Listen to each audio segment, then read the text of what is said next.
Holy cow. Okay, chapter 8, part 4.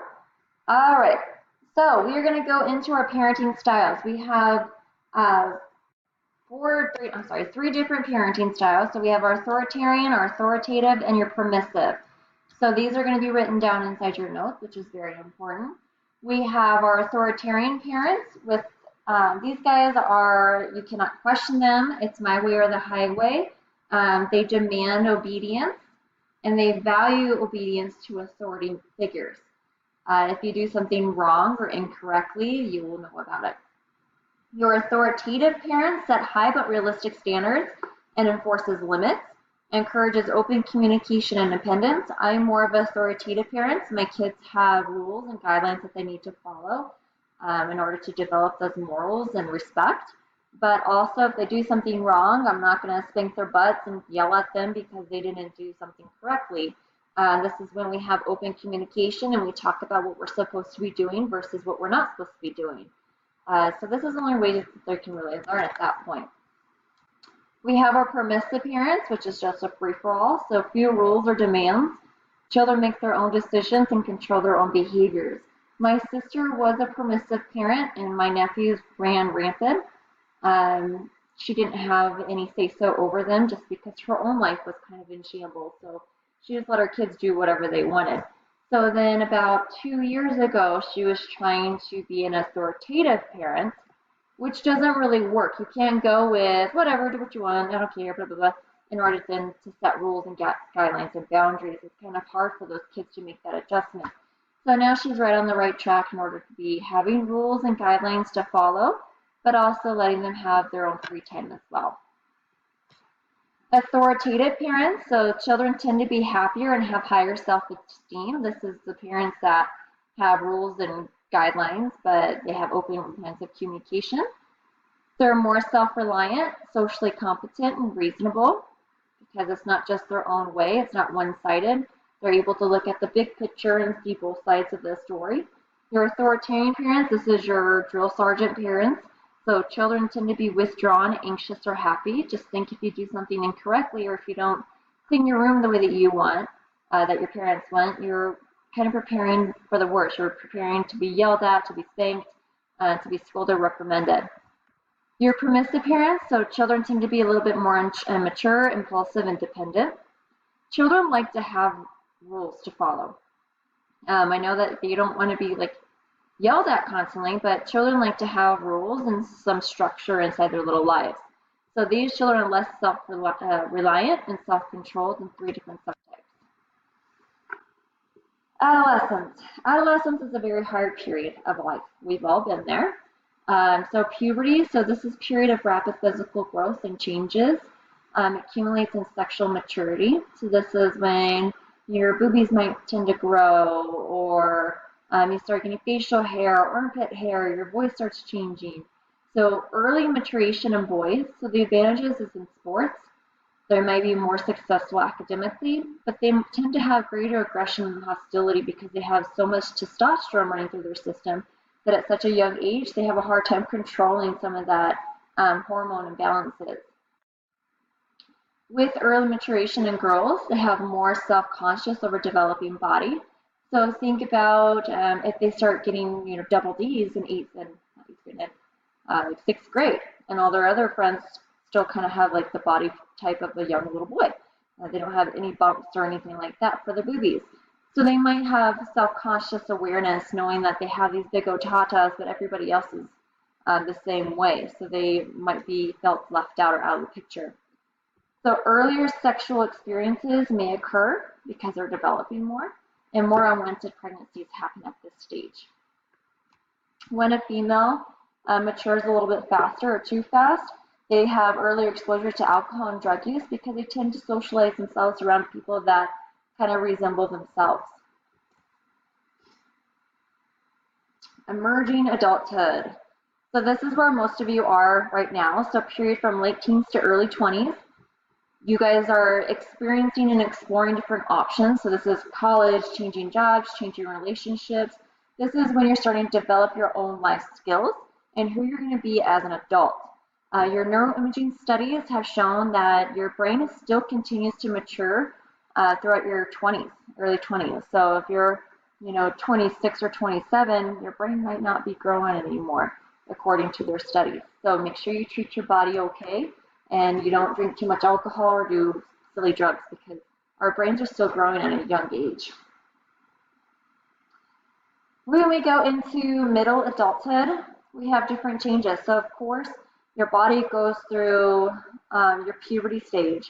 But once we have our last egg come, drop down into our fallopian tubes and we expel it, this is when our periods start to stop. They slow down or become irregular and eventually just cease at that point.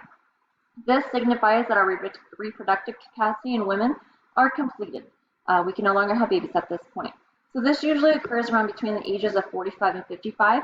Now, if you started your cycle very early, say the age of 8, you might start going into premenopause stage and menopause stage at late 30s, early 40s.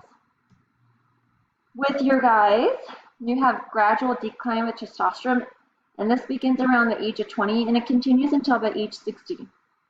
I know a lot of males have to do testosterone shots, pills. They even have the deodorant to kind of boost your testosterone. So if you're noticing that you're kind of temperamental, if you're moody, you might want to check your levels of your testosterone because it may be a little bit low. My husband probably doesn't like me telling everybody this, but he was super duper moody to the point where I'm just like, dude, you have to go to the doctor because I'm about to blow my mind because you are just driving me crazy. He was super sensitive, on edge all the time, so he went to his doctor, and his testosterone was so low that it was causing his mood swings, his mood changes. So we've been giving him shots. I give him shots in the leg every other week, and he's happier, he's healthier, he's lost a lot of weight already.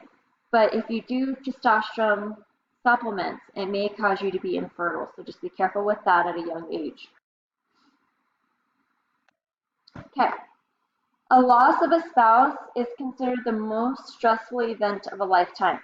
Make sure you know that a loss of a spouse is the most stressful event of a lifetime, of course, unless you've hired a hitman to kill your husband or your wife. That might be a little bit different. So this causes suppressed immune systems and functioning in the grieving spouse. I can tell you firsthand that this is so true.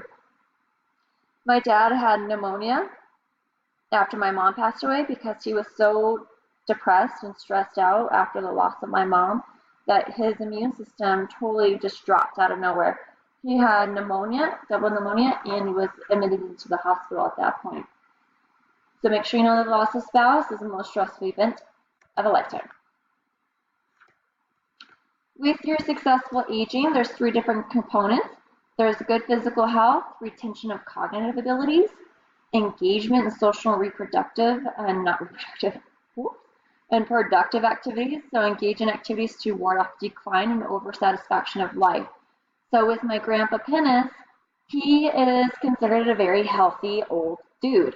Even though he just had open heart surgery because he had a massive heart attack, he wouldn't have made that through that heart attack that he had unless he was healthy. So he goes out fishing. He goes out with his old guy buddies at the casino, and they have casino nights every other week. He walks a lot. They're very active. They go travel around the world. So he's really happy about his life. His outlook on his life is very positive, and it makes for a positive physical and mental health. My grandpa Herndon, he's a kind of a bitter old man, and he'd rather sit in his recliner chair drinking 2 liters of cola and watching Bonanza all day. So his satisfaction in life is not the greatest, and you can tell that with his physical appearance that he's not super duper happy. Okay, Kolberg-Ross. There's 5 stages of coming to terms with death. This is not only for the person that is actually going through the process of dying, this is for the family as well. So there are 5 stages. We have denial. This isn't happening to me. This can't happen to me. I'm healthy. I have a family. I'm a very nice person. I can't be dying. And then you have anger. Are you kidding me? Why can't that person that's drugged on the side of the street be dying? Because I'm a better person. You have your bargaining that says, okay, if I give my life instead of that person's life, then I can survive. Or like when my mom was passing, I was like, well, why don't you take my Aunt Sue? Because she's a nasty person, which is probably not the nicest thing to say in the world. But when you're going through the process of death and losing someone you love, you have real irrational thoughts and feelings. And mine went to my Aunt Sue. So I'm like, why didn't you take Aunt Sue instead of my mom? So that's bargaining. We're trying to switch. Depression, which is obviously your sadness, your dark periods of life where you cannot grasp the concept of what's happening. And then we finally have acceptance. There's times where if you had a family member that has passed, we don't come to terms with this acceptance in a very long time. So we go through all these 5 stages according to how you can handle stuff. Some people get stuck at anger, some people get stuck at depression, but eventually we will come to a form of acceptance. I have accepted that my mom has passed. I have accepted that our whole entire life has changed. I've accepted that my dad got remarried really soon. I've accepted our new life without her, and that, yes, she was taken too young and she was an angel on earth, but this has happened and we can't dwell on it because we have our own family, our own lives that we have to continue on and make it a happy life for everyone that's around us. So these are our 5 stages. I want to make sure you know them: denial, anger, bargaining, depression, and acceptance. You guys will have a quiz over chapter 8. This is your pop quiz, and it's going to be used for your extra credit. So make sure you write down as much notes as you possibly can.